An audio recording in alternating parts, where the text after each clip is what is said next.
Bem-vindo ao Gente de Expressão.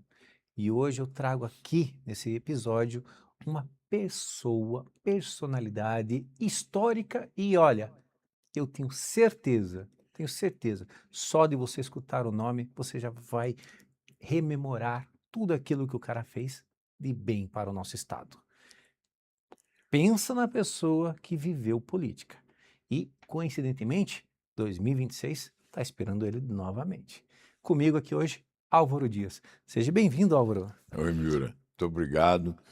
Obrigado pelo convite, né? É sempre um prazer falar com o Paraná e com o Brasil, né? E discutir os problemas atuais e relembrar os passados, né?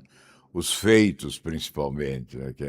É muito importante valorizar aquilo que se faz de bom para a população e para o Estado. E olha só, quando ele fala rememorizar o passado, os feitos, pensa na pessoa que tem uma trajetória como vereador, deputado estadual, 2 vezes deputado federal, governador, 7 Não, vezes, quatro. 4 vezes, 4 vezes, 4 vezes, 4 vezes. E 4 vezes você fala Senador, senador. é. É, olha a trajetória desse homem, olha a trajetória. Mas não fica só pela história de trajetória, fica pelo impacto. E eu peço humildemente o meu agradecimento a você pelo impacto que você trouxe para o Paraná e para a nação brasileira. Muito se fala hoje na política aí, daqui a pouquinho a gente vai falar sobre isso especificamente, do que pode acontecer, do que não pode para algumas pessoas aí, prisão e outras coisas, mas o autor está aqui, ó. O autor é ele. Mas antes de falar sobre essas curiosidades, eu quero trazer uma memória do Paraná, que, querendo ou não, você, Álvaro, foi o político mais bem avaliado do nosso estado do Paraná. Foi o político, como senador, mais bem avaliado da nossa nação brasileira. Como é que uma pessoa consegue fazer uma carreira como você fez, sempre sendo ovacionado, glorificado, levando assim às alturas o nome do nosso Paraná? Miura, eu tenho que ser grato, né, por isso, porque é sempre generosidade das pessoas, né? É nossa obrigação ser correto. Então, quando você é aplaudido por ser correto, é porque, infelizmente, ser correto se tornou exceção e não regra, não é? Mas, na verdade, deveria ser regra. E é cumprimento de missão, é obrigação. Eu tive muitas oportunidades, o Paraná me ofereceu oportunidades. E eu sempre digo que nós somos a consequência das circunstâncias. Então, um dia, ainda muito jovem, eu fui governador. Por quê? Porque as circunstâncias me ajudaram. Provavelmente eu estava na hora certa, no lugar certo. Eu estava na oposição quando o Brasil queria mudar, ou seja, queria virar o disco. Era a busca de um novo tempo, não é?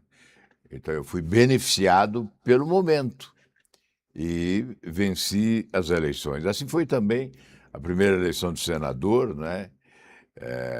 Que foi bem jovem. Eu cheguei em Brasília com 36 anos de idade e eu era apelidado, fui apelidado, né, de Menudo, porque lembra dos Menudos? Sim, sim, Aquela banda, sim. os Menudos, né? Então, eu era chamado de Menudo, porque era o mais jovem, juntamente com um senador do Rio Grande do Norte que se chamava Carlos Alberto. Então, nós éramos os Menudos.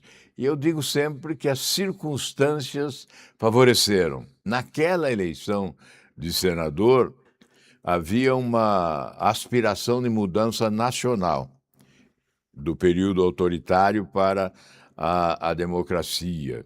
Depois veio a campanha das diretas, que eu comandei aqui em Curitiba, né, no dia 12 de janeiro de 1984, quando realizamos o grande comício das diretas. E Ulisses Guimarães pediu para ser em Curitiba o primeiro, porque Curitiba tinha esse conceito de cidade-laboratório, né? Os artistas lançavam os seus espetáculos, primeiramente em Curitiba, porque se desse certo em Curitiba, ia dar certo no Brasil. E foi o que o Ulisses me disse: olha, você topa fazer lá o primeiro, porque se der certo em Curitiba, vai dar certo no Brasil. Aí nós fizemos, no dia 12 de janeiro de 84, na Boca Maldita, o grande comício das diretas já, né? E, evidentemente, como governador, realmente eu tive esse privilégio de, em todas as pesquisas de opinião pública, do Datafolha, do Ibope, né, ser sempre apontado como o governador melhor avaliado do país. Quer dizer, isso é generosidade do povo do Paraná. Porque, na verdade, quando você realiza um bom governo, você não realiza sozinho, né? Você tem uma equipe e tem a população. O Paraná é um estado extraordinário, então, estado agrícola, alta produtividade, agricultura organizada pelas cooperativas, né? São grandes cooperativas, e naquela época elas estavam claudicantes, as cooperativas estavam numa crise incrível, né? E nós pudemos realizar um programa de salvação das cooperativas. E hoje elas são as maiores do Brasil. Das 10 maiores, você como empresário sabe disso, das 10 maiores cooperativas do Brasil, 6 estão no Paraná. São cooperativas extraordinárias. E elas, sem sombra de dúvida, se constituem numa ferramenta importante do nosso desenvolvimento, né? Então, naquele período de governo, nós não fizemos só obras, né? É bom dizer, viu, relembrar que foi o período da maior crise financeira da história da administração pública E brasileira. que você tirou de letra, né? A inflação era de 80% ao mês. Hoje nós brigamos porque a inflação passa de 4% ao ano. Nós achamos ruim. Naquele tempo era 80% ao mês, ou seja, impossível planejar para a semana seguinte. Você tinha que aplicar o gatilho salarial para reajustar salário todos os meses, né? Senão as pessoas não sobreviviam. Então era um período difícil. E nós fizemos um grande programa de obras. Foi o maior programa de infraestrutura da história do Estado. 1 bilhão e 100 milhões de dólares de investimento em estradas, mais de 5 mil quilômetros de pavimentação, 11 mil metros de pontes, 12 mil quilômetros de estradas readequadas na agricultura, na área rural, não é? Que mais? Não é à Em toa, matéria não é à toa que você duplicações, é a pessoa que você é hoje, né? duplicação de rodovias, aí grandes hidroelétricas, né? Segredo, Foz do Jordão, área de água aqui Passaúna, Iraí, Londrina, Tibagi, captação de água de Tibagi, Maringá, captação de água do Rio Pirapó, pontes, né? A ponte de Porto Camargo, que é a terceira maior ponte do país, a Ferroeste, né? Que ninguém acreditava, até na placa de lançamento da Ferroeste, eu escrevi do meu discurso de inauguração a frase: sonho para muitos, utopia para tantos, realidade para nós. Não acreditavam, né? Então foi um período de grandes investimentos no Estado, apesar da crise financeira, da administração pública, não é? E aí, nessa questão do desenvolvimento, vou lembrar alguns episódios. Por exemplo, Paraná estava proibido de plantar citros. 27 anos sem plantar citros, não podia entrar laranja no estado, em função do cancro cítrico. Interesse de São Paulo, na verdade. Como governador, eu quebrei esse obstáculo, né? Acabamos com essa proibição, iniciamos um grande programa de citricultura lá no noroeste do Paraná e hoje temos indústrias de suco de laranja exportando para o mundo, né? A outra questão do açúcar, também havia um impedimento, havia uma limitação na produção de açúcar no Paraná. Isso também do interesse de São Paulo. Nós éramos uma espécie de província de São Paulo, na realidade. E nós acabamos com essa proibição também e trouxemos imediatamente 15 indústrias de álcool para o Estado, especialmente no interior noroeste, gerando muito emprego. O café era exportado pelo Porto de Santos.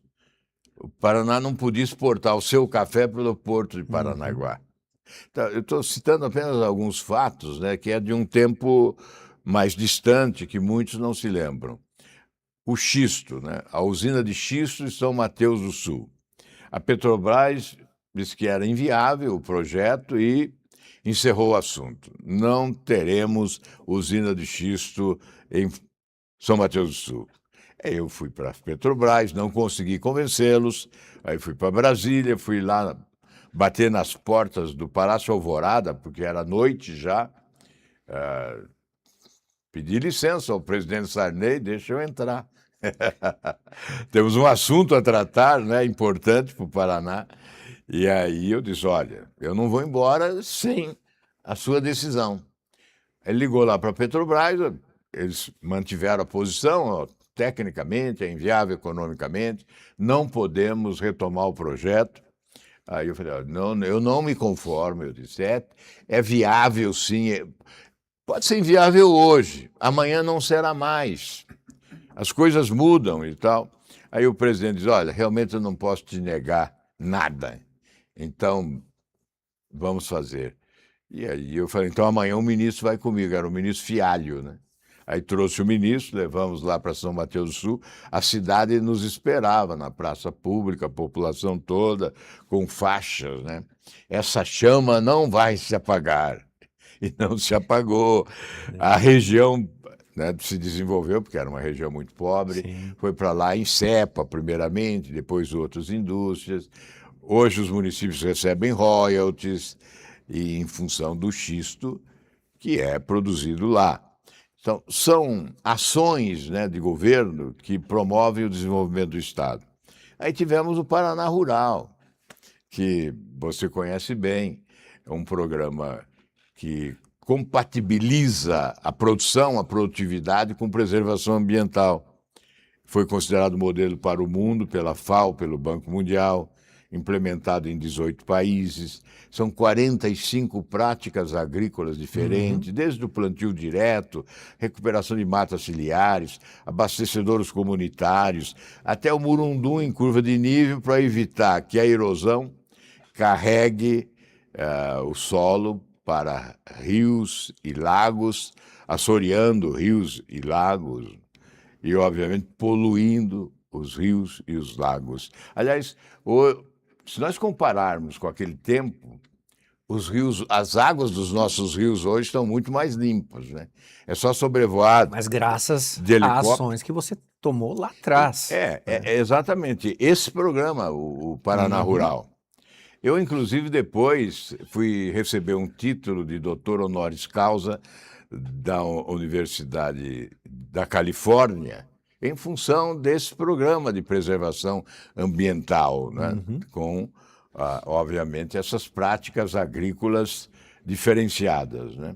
Enfim, há pouco tempo eu fui a uma cooperativa, a Cevale, e lá me disseram, olha, o solo do Paraná continua fértil graças àquele programa e tal. Porque é claro que uma erosão continuada acaba com a fertilidade do solo. As águas da chuva acabam erodindo o solo e a fertilidade vai embora, assoreando rios e lagos. Não é à toa que você é um paranaense, eu digo, de coração, que você nasceu em São Paulo, mas é um paranaense de coração, que você fez a carreira toda saindo daqui, e é um dos políticos mais memoráveis e lembrados, com muito carinho, aqui do Paraná. Mas, sem muita inocência, eu estive em viagem semana passada, eu estava no norte do Brasil, e, para minha surpresa, perguntaram lá se o Álvaro Dias ia voltar. Perguntaram, não é historinha, não. Perguntaram por que que o Álvaro não está ainda. Porque o pessoal lá não sabe que você é candidato aqui hoje. Ah, Mas me perguntaram se você iria voltar ou não. Olha só o nome que você carrega para nível Brasil, né? Mas como paranaense, e que eu falo assim com muito orgulho, eu não tenho dúvida que você é um dos nomes mais fortes em memória para todo o teu passado e para todo o teu presente e para o pessoal do futuro. Porque teve uma ação que você teve quando o seu governo que eternizou o seu nome, que é aquelas famosas placas com razão, assim, né? Escrito Álvaro Dias. Não tem uma cidade que você não entre que não tenha aquela placa aquelas memorável. placas foram usadas mais nas rodovias mesmo, É, né? Pavimentação das rodovias e também nos ginásios de esporte. O Edson Gradi era o secretário de esporte, embora essa placa tenha sido idealizada para marcar mesmo a inauguração das rodovias pavimentadas, ele levou também para os ginásios de esporte. Nós fizemos mais de 250 ginásios de esportes, né, em mais de 250 municípios. Né? e você Ginásio de eternizou esporte. seu nome, né? Então lá estava sempre colocado aquela plaquinha para marcar a inauguração, né, dessas obras. O importante também, já que nós estamos rememorando, né, foi o final do governo, foi a constatação que a administração pública no país é viável. Né? É. Isso foi dito pelo Joemir Betting, que você se lembra, saudoso Joemir Betting, um excelente economista e comunicador. No Jornal Nacional da Globo, ele fez um comentário, mais ou menos, resumindo, o comentário dele foi o seguinte: apenas um Estado brasileiro, apenas um, termina o mandato com superávit e um grande programa de obras realizado. Um milagre operado por um par de santos.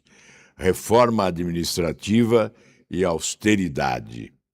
O Paraná comprova que a administração pública no Brasil ainda é viável. Esse foi um comentário que realmente consagra um governo, revela o êxito do governo, porque ele fala em grande programa de obras realizado e fala em superávit.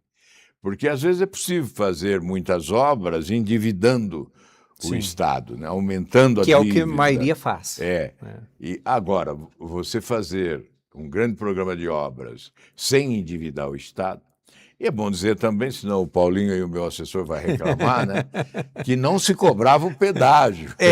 Não vamos nem falar disso daí. Não se cobrava isso vai dar pano pra manga. pedágio, né? Então, isso tudo é fundamental, o que revela se a gestão é boa, não é? É exatamente esse resultado final, né? Álvaro, o que você está falando aqui, em resumo da ópera, é se o político é bom e faz um trabalho sem pensar, não digo assim sem pensar no amanhã, mas sem pensar na troca que ele vai ter, eterniza mais o seu nome, que é o que você fez.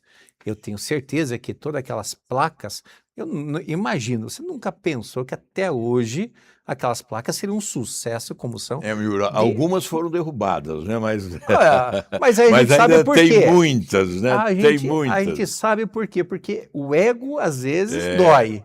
E falando a verdade, né? E eu tô brincando assim, falando ego às vezes dói, mas francamente, quando você tem um político que faz sem pensar no viés próprio, faz para a sociedade e entra outro por dor de cotovelo, fala assim, não, vou tirar essa placa porque eu quero que o meu nome esteja. Não precisa, né? Quer apagar a história, né? E Mas falar apaga, em dor de cotovelo, né? É interessante que essa abordagem até é oportuna. Nas redes sociais, né? Quando você faz ali uma postagem, alguém diz, pré-candidato a isso ou aquilo, alguém diz, volta e tal, você tem que voltar. O Nordeste está pedindo para esse homem voltar, o Nordeste. Realmente eu recebo mensagem de todo o Brasil, né? Das pessoas que acompanhavam especialmente naquelas CPIs, né, que foram, A gente vai elas falar foram logo disso, hein? muito divulgadas, né, aquelas CPIs que eu participava muito, né, e também nas sabatinas de ministros do Supremo, que eu tinha sempre uma Uhum. participação bastante Você forte. sempre teve uma voz ativa no Então, Senado. e aparecia muito na TV, exatamente por causa da atuação, né? Então, do Brasil todo eu recebo mensagem dizendo, ó, tá fazendo falta, você precisa voltar e tal. Mas isso não significa que eu já esteja convencido que deva voltar, né? É uma questão de responsabilidade, sim, porque nós estamos vivendo um momento que todos devemos oferecer contribuição para melhorar o país, não é? Mas há um outro lado, que é também a sua família, o seu conforto pessoal.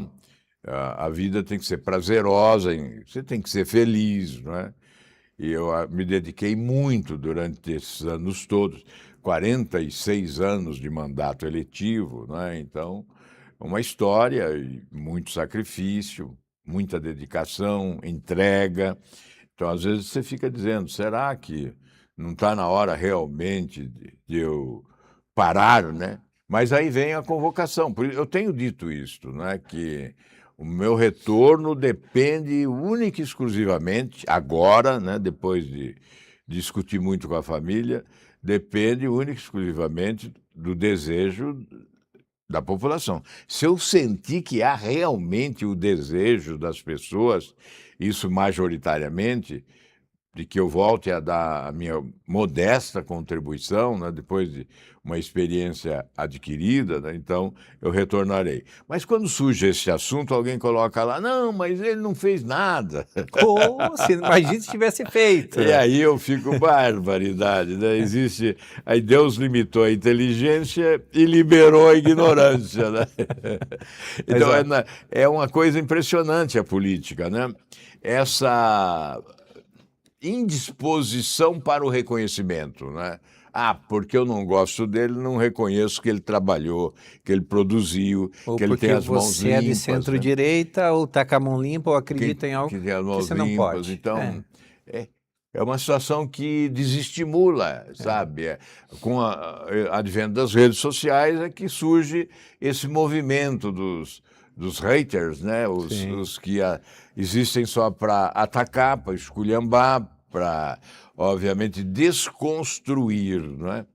Quem é construtor tem que ser desconstruído para não E- ter mérito pela construção realizada, né? Então é isso que acontece. Mas entrando nessa seara agora que você está citando, que você só vai entrar realmente, só vai vestir a camisa para um possível novo mandato, se tiver uma aclamação pública, eu quero fazer uma rememoração também de uma proposta de emenda constitucional que é de sua autoria, que era para legitimar a prisão após a condenação da segunda instância. Aham. Que isso deu muito pano para manga lá atrás e está voltando à tona agora. É. Sobre essa PEC, olha só, de 2017, né? Pois é. Até hoje não saiu Ela da. está lá Tá no lá, Senado, está tá no lá. Senado ainda. Essa da prisão Né? em segunda instância está no Senado e também nesta mesma proposta eu retiro da Constituição um privilégio dos parlamentares, que é a possibilidade de interromper um processo criminal em curso. Uhum. O Congresso pode interromper um processo criminal em curso que envolva um parlamentar. Isso é um privilégio descabido, né? Porque lá no artigo 5º da Constituição diz que todos somos iguais perante a lei, mas na realidade não somos, não é? O outro dispositivo é para retirar também um outro privilégio, que é o Congresso, se for senador, o Senado tem que autorizar, e se for deputado, a Câmara tem que autorizar a prisão preventiva de um parlamentar, né? Medidas cautelares, só com autorização. Eu cheguei a votar no Senado. Obviamente, votei a favor das medidas cautelares, Sim. né? Em relação a um senador à época. Eu não vou citar o nome dele, porque ele está aí muito ativo novamente. Então, mas ocorreu isso. Então, está lá essa minha proposta nas gavetas do Senado. A outra, que é o fim do foro privilegiado das autoridades. Esta eu aprovei no Senado. Depois de 4 anos de luta, consegui aprovar no Senado. E ela está na Câmara há 8 anos, lá na gaveta do presidente da Câmara. Hoje é Hugo Mota. Mas aí ninguém Tivemos quer votar outros nisso, antes, né? E aí não colocam em votação, porque se colocar em votação, passa. Porque os deputados, obviamente, terão receio de votar contra e depois ir para o aeroporto. Mas Porque imagine o sempre medo tem que eles têm também a de votar a reação favor, né? popular, né? Então, na verdade, a estratégia é não colocar em votação. Se eu eventualmente voltar ao Congresso, vai ser uma bandeira. Eu vou continuar. Depois que eu sair, pouco se fala. Mas, na verdade, se eu retornar, eu vou continuar falando. E não é só essa proposta que eu tenho feito em razão desta crise existente entre os poderes, né? O Supremo Tribunal Federal tem sido um poder massacrado na opinião pública brasileira. O povo brasileiro tem detestado o Supremo Tribunal Federal. Sim. Ou justa ou injustamente, é uma realidade. Nós precisamos adotar algumas providências. É acabar com o foro privilegiado das autoridades para terminar com esse suposto conluio que possa existir entre os poderes. Por quê? Só o Senado pode decretar impeachment de ministro do Supremo, portanto, só o Senado pode julgar ministro do Supremo e só o Supremo pode julgar autoridades de modo geral. São mais de 55 mil autoridades com esse manto protetor do foro privilegiado, né? Que até é demais, né? Então, acabar com o foro privilegiado é um salto civilizatório e vai permitir uma relação entre os poderes que atenda ao interesse coletivo. Ou seja, se há razões para o impeachment de um ministro do Supremo, que o impeachment aconteça. Então, nós tiraríamos esse obstáculo. A outra proposta diz respeito, tem várias propostas lá no Congresso, né, para mudar o modelo de escolha dos ministros do Supremo. Então, o que eu defendo? Meritocracia contra o apadrinhamento político. Hoje é apadrinhamento político. Eu defendo a meritocracia. Hoje o presidente da República escolhe quem ele quer. Se ele quiser escolher o Miura, ele escolhe e manda para o Senado votar, né? E quase sempre o Senado aprova. Houve agora um fato inédito, né, do Messias. Mas também entendemos que esse fato inédito foi provocado por intrigas e brigas por outras razões. deles. O Banco Master foi a razão principal. Então, da rejeição no nome do Messias. Mas olha, então, qual que é o sistema? Seria o seguinte: o Ministério Público indica um nome, magistratura outro, advocacia outro nome. O presidente escolhe um dos 3, encaminha ao Senado, o Senado vota, aprova, ele assume a sua função de ministro do Supremo Tribunal Federal, sem dever nada a ninguém, apenas a sua competência, o seu preparo. E certamente não vai ter que dever favores. oferecer a contrapartida ao presente recebido na nomeação. Não vai ficar devendo nada para o presidente da República, que né? hoje, e para político nenhum. Como você mesmo citou, hoje é muito apadrinhamento. E aí você tem que definir também a duração do mandato, né? Não pode ser até os 75 anos, porque se você assume com 40 anos, muito fica tempo, 35 anos no Supremo. Quando nós debatemos lá na sabatina do ministro Toffoli, né? Ele muito jovem ainda, aí um senador me disse, não vou poder te acompanhar, porque eu sou empresário, um dia eu posso precisar desse ministro no Supremo e ele vai ficar lá muito tempo. Então, veja, é importante definir o tempo da duração do mandato do ministro do Supremo. Ou Pode uma ser idade 8 mínima anos, com pode ser mais, 10 né? anos, 12 anos, não mais do que isso, né?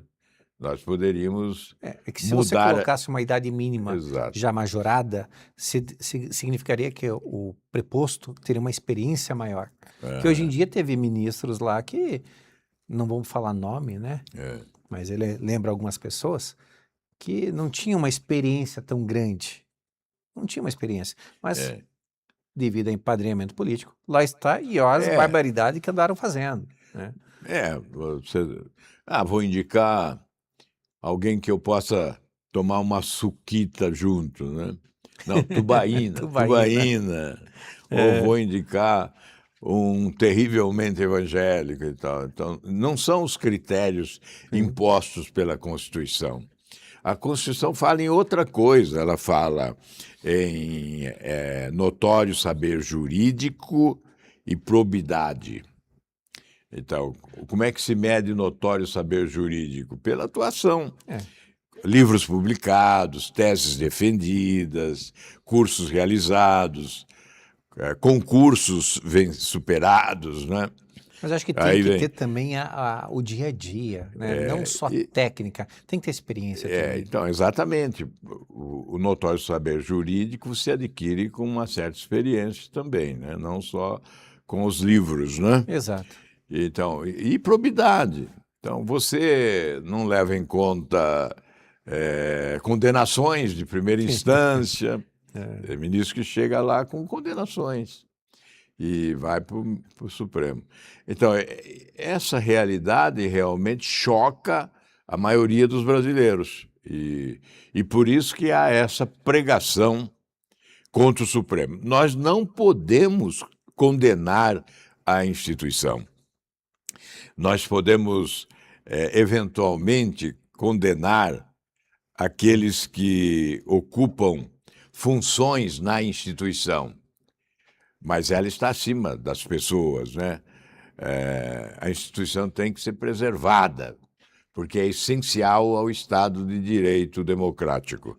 Então, você pode condenar, eventualmente, ministros do Supremo, mas não pode achincalhar, né? Enxovalhar a instituição. Álvaro, eu tenho percebido para qualquer eleição hoje no Brasil um incremento, um crescimento dos votos brancos e nulos.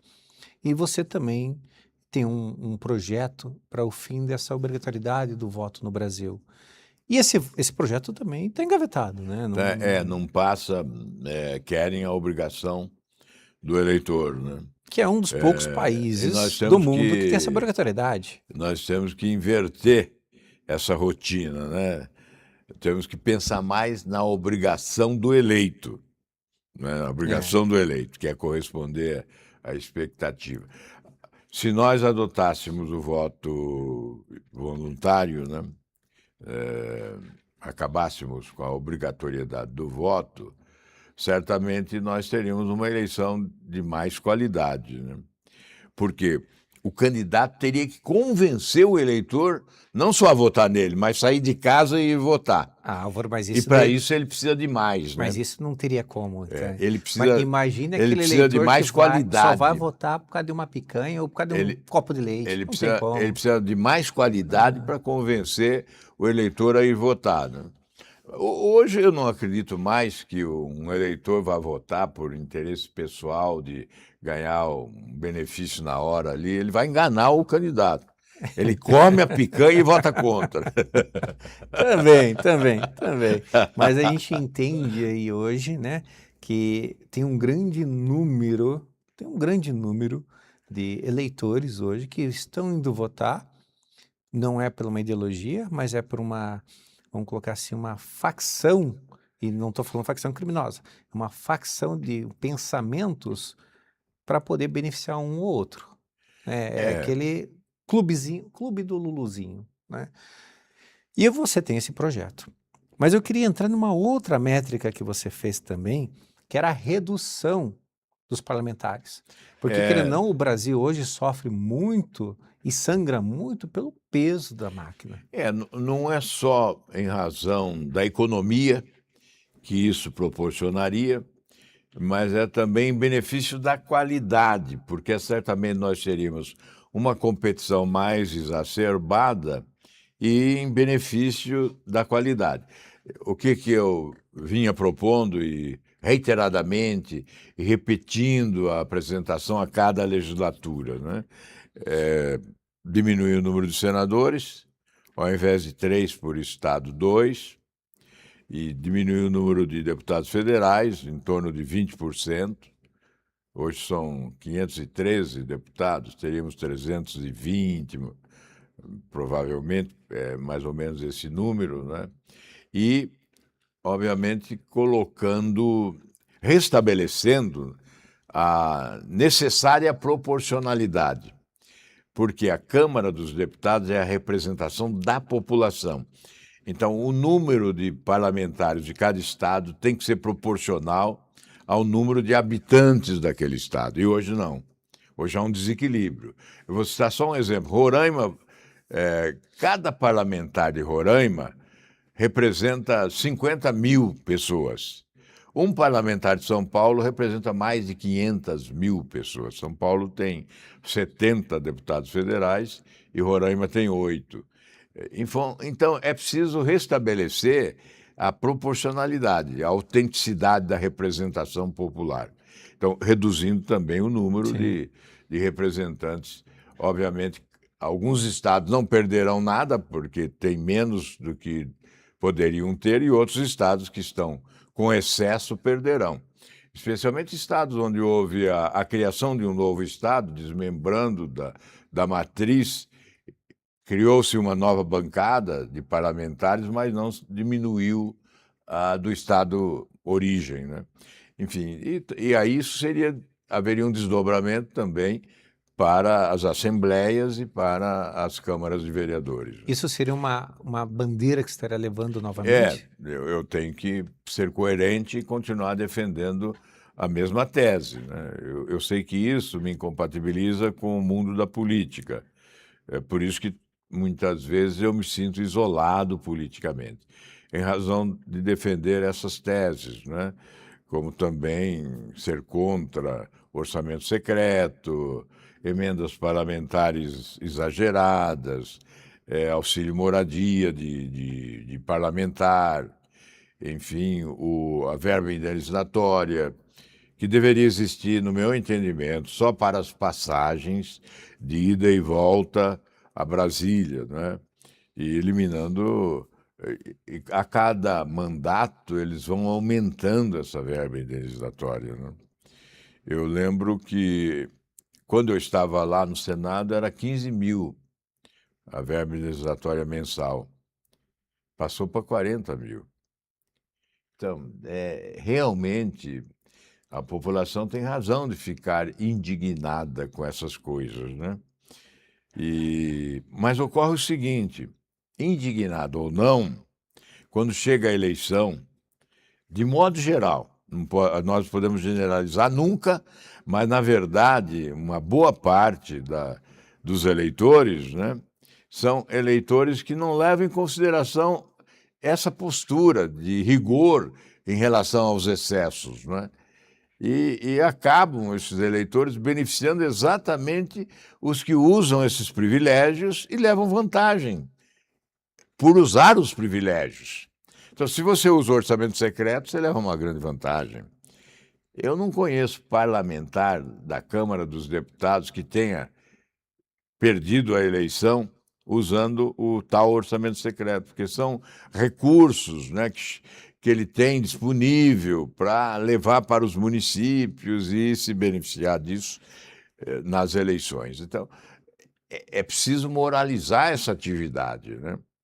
Esse sistema que está poluído, né, corrompido, esse sistema tem que ser alterado. É por isso que eu defendi em 2018, você que tem boa memória, se lembra, Miura, que eu defendia a refundação da República, que é exatamente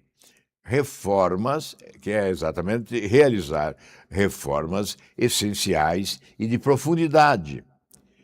Reforma política, obviamente, que não deveria ser realizada por políticos do Congresso, Mas o presidente da República deveria assumir a liderança do processo, constituindo uma comissão de especialistas distantes do Congresso, que elaborariam um projeto que o presidente da República submeteria à população do país, primeiramente. Olha, vou levar ao Congresso esse projeto, preciso o apoio da população para que o Congresso aprove.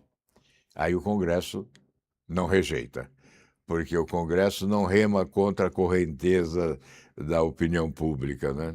A não O ser que Ulisses seja que dizia, desfavorável a eles mesmo. só o povo mete medo em político. O Ulisses Guimarães dizia isso. Então, se você conquista primeiro o apoio popular para o projeto, você consegue a sua aprovação no Congresso. E essas reformas, né, que mudariam o sistema vigente e, obviamente, nós teríamos uma política mais oxigenada, né? Concordo com o que você fala, entretanto, né, nos dias atuais, a percepção da impunidade, né, que está prevalecendo no meio político, está fazendo com que a crença da pessoa que vota não está indo para o que ele acha que é certo.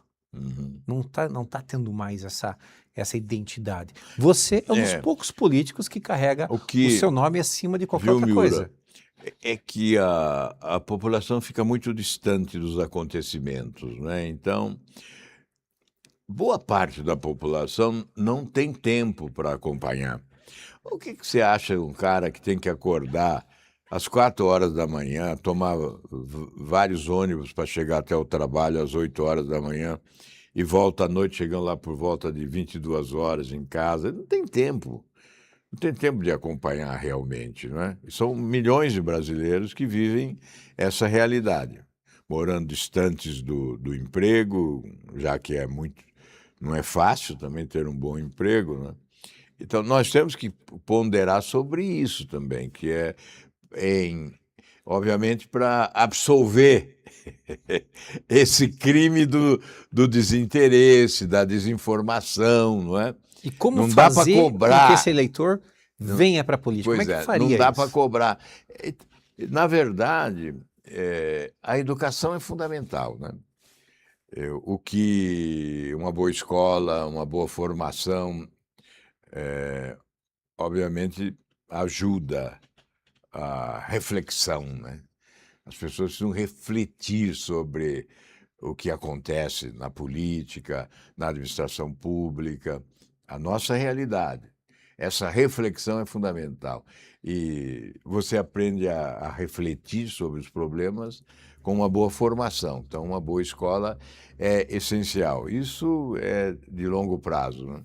Mas, olha, o que eu digo sempre é que precisamos despertar as pessoas para separar o joio do trigo, analisando o comportamento, a postura. O que o eleitor deve escolher no seu político, no político que ele vai eleger? Ele deve escolher postura, comportamento, honestidade, respeito, né? Cumprimento dos compromissos assumidos. Então, isso tudo é possível, especialmente no ano eleitoral. É isso que eu sugiro ao eleitor, né?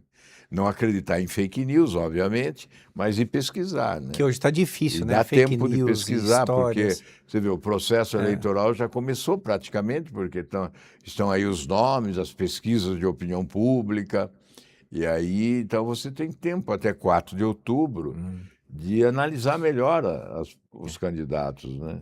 E especialmente comportamento, porque proposta é fácil. Fazem tantas propostas na campanha, né? Aliás, eu vejo gente fazendo proposta até que na eleição passada aí de senador, eu via candidato ao Senado dizendo que ia fazer coisas, e eu pensava assim, mas para onde ele está indo? Para o Senado não é, porque lá não se faz isso. Ele está prometendo um lote no paraíso, é isso que o cara está prometendo, né? Vai ter lote no paraíso. Isso tudo tem que levar as pessoas a pensarem no voto, né? A importância do voto, qualificar o seu próprio voto, valorizando o comportamento, postura, legados, né? Se você desvaloriza quem fez, você dá um péssimo recado para os políticos. O voto tem que ser pedagógico, né? Quer dizer, eu vou ensinar o político a se comportar ao escolher um político com um modelo adequado, né? Então, se o sujeito combate privilégios de autoridades, mas não abre mão dos seus, Aí complicou. aí não dá para receber o meu apoio, o meu voto, né? Então, eu que combati privilégios de autoridades, eu abri mão de todos os meus privilégios. Desde a aposentadoria de ex-governador, que... Nós tivemos senadores aí, não vou falar nome, né, que ele abriu mão das suas prerrogativas e privilégios, mas ele também abriu mão da voz dele lá, né? Então, eu não uso aviação convencional para não gastar dinheiro do povo, mas ele também não fala nada. Então, assim, saudosamente, a sua voz transmitia para o estado do Paraná uma segurança que era nacional. Né? Você dá um bom exemplo de comportamento, mas não de atuação, né? Então você tem que ter as duas coisas.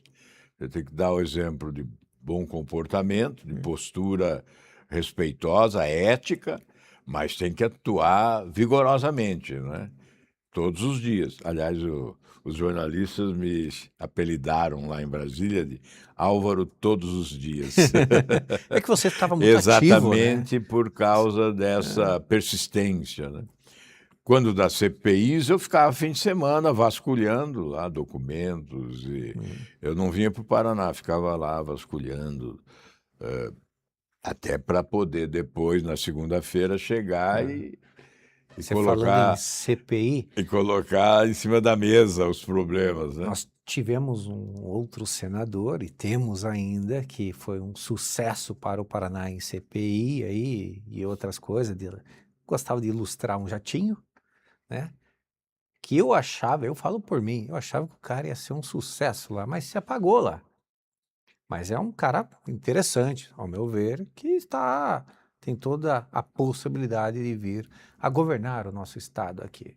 Mas é uma pessoa que deixou muito a ver, tá? Deixou muito a desejar. O Senado é um cemitério de políticos, né? Esse que você se refere não morreu politicamente porque terminou a eleição do Senado, começou a de governador, né?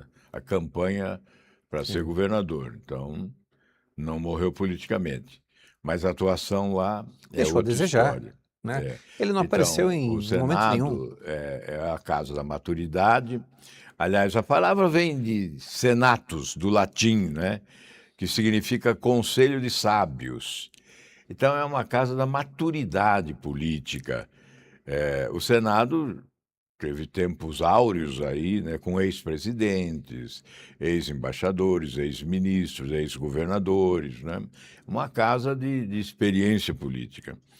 E, no entanto, hoje houve um desvio de finalidade, né? Porque encaram o Senado de outra forma. O Senado é a casa revisora, portanto, se nós temos leis mal elaboradas, é claro que existe responsabilidade da Câmara também, mas o Senado é mais responsável, porque cabe ao Senado a função de casa revisora. Então, e nós estamos assistindo muitas vezes um debate sobre o Senado, como se o Senado fosse assim a morada dos caixeiros viajantes. Cada um com uma pastinha 007 dizendo, eu vou levar dinheiro para o meu município, né? Não é esse o papel do Senado. O papel do Senado é de legislar, né? De legislar, fiscalizar o executivo e legislar. Eu fui cortar o meu cabelo agora no sábado, né? Aí, num bairro. Eu adoraria cortar o meu, mas não cresce. Então... Num bairro, né? E era um jovem, o barbeiro era um jovem. O pai dele tem 40 anos, então ele bem jovem, né? E aí ele falou, o seu nome é conhecido e tal. Aí ele perguntou, mas o que é o Senado, né? O que faz um senador? Aí eu comecei a explicar para ele, dando alguns exemplos, como essa barbearia eles cortam o cabelo dos jogadores, né, do Coritiba, do Atlético e tal. Aí eu disse, por exemplo, o Estatuto do Torcedor nasceu de um trabalho meu na CPI do futebol. A Lei do Desporto Brasileiro nasceu de um trabalho meu na CPI do futebol. Pouca gente sabe disso. O Estatuto do Torcedor foi fundamental, né, para organizar, regularizar e tal. As alterações da Lei Pelé, eu fui o responsável como relator principal, né? Com aquele jovem, eu teria que colocar o esporte. Se fosse com você, que é um empresário, eu diria, eu fui o relator da Lei de Responsabilidade Fiscal, a lei mais importante dos últimos tempos para a administração pública brasileira, que colocou o pé no freio da irresponsabilidade de gestão. E que não está sendo seguida nesse momento. E que tentam desvirtuar e, enfim, abrir portas para facilidades, né, que levariam um endividamento público ainda maior. Não fosse essa lei de responsabilidade fiscal, a dívida pública seria ainda muito maior, maior, né? Muito maior. Essas coisas que faz o Senado, eu disse para ele, né? Aí, se fosse um professor, eu diria, o último Plano Nacional de Educação, né, que agora se esgotou e o Senado acabou de aprovar um outro, que foi de 2014, eu fui o relator final. Eu coloquei 53 emendas de minha autoria para melhorar a proposta que veio do Executivo. E impedir, por exemplo, que as APAES fossem dizimadas, porque a pretexto da inclusão educacional acabariam com as APAES, que são essenciais para um grande público do país, né? Enfim, para pessoas que necessitam de mais. Então, são tantas as coisas, né? Aí, se você fosse um médico, ia dizer, sabe, da lei que possibilita a produção dos radioisótopos, que antes só era permitido produzir numa estatal em São Paulo e em outra estatal do Rio de Janeiro, e que esse produto da medicina nuclear é um produto de curta vida e nas longas distâncias ele não chegava para câncer e doenças especiais, as doenças graves, né? Que se usa o radioisótopo, são os radiofármacos, né? Usado pela medicina nuclear. Esse projeto é de minha autoria. Aí você vê o Fundo Nacional de Desenvolvimento Educacional repassava recursos do salário educação via estados para os municípios, via governos estaduais para os municípios. E isso era uma defasagem enorme para o município. Eu propus um projeto de lei tornando um repasse direto, automático e proporcional ao número de alunos matriculados no ensino fundamental de cada município. Isso aumentou em 120% os recursos do município. Então, não é com tal emenda parlamentar de você levar um dinheirinho para lá, outro para cá, que funciona. Funciona isso, legislando. A outra é a iluminação pública. A taxa cobrada da iluminação pública não caía no caixa da prefeitura, ficava com a empresa de energia elétrica. Que hoje está na prefeitura separado. Eu fiz uma emenda à Constituição e as prefeituras recebem a taxa de iluminação pública. E tento desvirtuar, porque essa taxa, pelo que eu me recorde, ela é obrigatoriamente só passiva de ser utilizada para reparos, ampliação, reformas e outras coisas para iluminação. E o pessoal tenta fazer de tudo. E os municípios fizeram, recentemente, muitos municípios fizeram uma reformulação total da iluminação pública na sua cidade. As grandes cidades, por exemplo, um dia eu cheguei, o Marcelo Bellinati diz, estou mudando toda a iluminação pública da cidade. E eu falei para ele, você sabe quem é o responsável por esse dinheiro? Ele não sabia. Falei, o autor do projeto está aqui. Sabe como é que surgiu isso, Miura? O saudoso prefeito, ele faleceu, Guirro, de Centenário do Sul. Um dia ele me liga e diz, olha, tenta aprovar um projeto aí, instituindo a taxa de iluminação para o município. Porque senão você só contador aqui na prefeitura, recebendo e pagando despesas e tal, eu não vou fazer nada. Eu falei, eu vou tentar. Aí eu apresentei o projeto, consegui unanimidade. A Heloísa Helena era senadora à época, Heloísa Helena foi do PT, depois saiu, ela queria votar contra. Eu falei, ó, sai lá fora, você não vai votar. Eu quero unanimidade, porque aí vai facilitar a aprovação na Câmara, né? Aí foi por unanimidade. Aí, rapidamente, a Câmara aprovou, porque houve uma pressão da Federação dos Municípios, né? Na Associação, na Confederação Nacional dos Municípios, houve uma pressão, era o Paulo Kukoski, o presidente, e aí a Câmara aprovou. Isso significou, eu vi o ano passado, retrasado, o orçamento de Maringá, por exemplo, o item ali da iluminação pública, 50 milhões de reais no ano. Quer dizer, então isso, esse é o papel do legislador, esse é o papel de um senador, não é? Obviamente você pode atuar complementarmente, não é? Colaborando, a internação de um doente, vamos internar, vamos ajudar e tal, mas a função maior, a essencial, é do fiscal do executivo, você tem que fiscalizar o executivo, por isso as CPIs, etc., as proposições dirigidas ao Procurador-Geral da República, né? Só em relação à Petrobras eu protocolei 19 representações antes da Operação Lava Jato. Então, esse é o trabalho, fiscalizar o executivo, denunciar falcatruas, irregularidades, corrupção e, obviamente, legislar, né? Elaborar leis importantes para melhorar a vida das pessoas. Veja só. Obrigado novamente, Alves. Olha quanta coisa ele fez.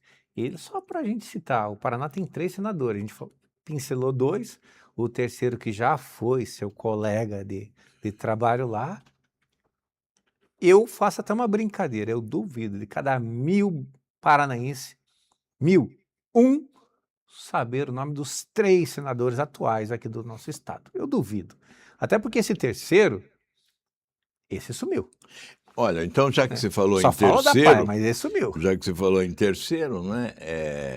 Esse ano o Paraná pode eleger 3 senadores, porque tem 2 vagas, vai eleger 2 senadores, mas se o senador foi pro governo, Sérgio Moro, se ele for eleito governador, o suplente dele vai assumir, sem um voto sequer, sem que ninguém saiba da sua existência, né? Então são 3 senadores. São 3 senadores que o Paraná terá uma bancada nova. E olha, bancada inteiramente torço nova, eu né? que tenha uma bancada que volte a ter nome e leve o nome do Paraná novamente para outrora, como você já fez. Porque Obrigado, Miura. eu não lembro um final de semana, uma semana sequer, que eu não visse alguma matéria, uma entrevista que você cedia. E aparecia muito na mídia nacional, né? Sim, Que era... e hoje o paranaense, por isso que eu fiz essa brincadeira, eu duvido que qualquer paranaense, que de cada 1000 paranenses, um deles saiba o nome dos 3 senadores atuais. Eu duvido mesmo, tá? Isso eu falo porque constantemente, embora o meu mercado seja empresarial, constantemente a gente sempre pincela sobre política, né? Um momento aqui, um momento ali, e eu sempre faço essa brincadeira, pergunto, você sabe, e eu faço essa brincadeira, você sabe em quem você votou na eleição passada? As pessoas não lembram nem em quem, não é nem quem votou, não lembram nem para que teve a eleição passada. Miura, eu até por uma questão de justiça, né?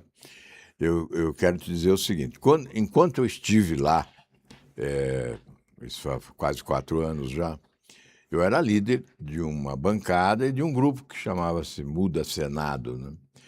Então, eu contribuía para que os senadores do Paraná, os outros 2 senadores do Paraná, o Flávio Arnes e o Orovício Guimarães, relatassem projetos importantes. Então, eles tinham uma atuação competente, porque eles são preparados. Depois eles deixaram de ter as mesmas oportunidades que tiveram naquele período em que eu estava lá, como líder de um partido que acaba pedindo ao presidente, esse projeto, por favor, deixe o senador Oriovisto relatar. Então, e também designava as comissões, né, defendia a presença deles nas comissões de educação, comissão de justiça, comissões importantes, né? Então, tiveram uma atuação importante. É por isso que eu digo que o Senado não é para principiante. O Senado é uma casa madura, né? Então, quem tem experiência ocupa mais espaço lá no Senado. O Flávio Arnes e o Oriovisto Guimarães são senadores extremamente qualificados, corretos, honestos. Agora, para aparecer depende de algumas circunstâncias, né? Então, eu estou dizendo isso em defesa deles, porque Não estou falando mal deles, só estou falando que eles estão apagados para o povo paranaense. Eu não quis nem falar nome, porque eu prefiro não falar nome, mas eles estão apagados um pouco para o estado do Paraná. Pode ser atuante? Pode, mas estão apagados. E você, Álvaro, é a prova viva que um homem pode fazer uma grande diferença. Se vocês perceberam que ele acabou de falar aqui também, que ele sempre apoiou seus colegas sim, para que eles tivessem se sobressaíssem ainda mais. Ou seja, você nunca pensou somente no seu ego, você pensa na população ao realmente. contrário. Né? Há ocasiões em que eu tenho a possibilidade de apresentar determinado projeto e eu prefiro transferir para um deputado apresentar pela seguinte razão. Projeto do Senado normalmente vai para a Câmara e fica na gaveta. Os deputados não gostam muito de aprovar projetos oriundos do Senado. Aí eu digo, vamos apresentar pela Câmara, porque se chegar aqui no Senado, eu aprovo rapidamente, né? Isso, em várias ocasiões eu fiz isso. Quer dizer, abrindo mão do protagonismo. Eu vou dar um exemplo da reforma tributária. O deputado Raul teve a proposta dele abandonada na Câmara e ele ficou muito ressentido porque realmente ele estuda a matéria desde que foi governador e ele foi secretário de Fazenda. Aí ele me diz, olha, minha proposta foi preterida e deveria estar com a primazia da titularidade, né? E não, estão colocando uma do deputado Baleia, de São Paulo, que aliás é o presidente do MDB. Aí eu disse, então eu trago para o Senado, vou apresentar aqui no Senado. Aí reunia os líderes, levei o Raul para expor a proposta, ele colocou a proposta, aí eu podia ser o primeiro subscritor, o primeiro autor, e eu disse, não, eu vou levar para o presidente do Senado ser o autor da proposta, porque ele sendo o autor da proposta, ela anda mais rapidamente, né? Então eu levei para o Davi Alcolumbre assinar como autor a proposta de reforma tributária. E os líderes queriam tempo e tal para aprovar, eu disse, não, vamos já, é urgente. Aí eles todos assinaram e a proposta tramitou, ao final fizeram uma compilação das duas propostas, a do Raul e a do Baleia, então fizeram uma junção das duas propostas. Mas eu poderia ter sido o autor. E nem mesmo relator eu fui, porque o Davi Alcolumbre não me indicou relator, indicou o senador do Maranhão como relator. Isso sim é ser um político que vê muito mais a sociedade do que o seu próprio nome. Álvaro, meu muito obrigado mesmo, mas eu adoraria que você deixasse um recadinho. E olha, eu faço voto que você seja candidato. Pois é. Que o meu voto você vai ter.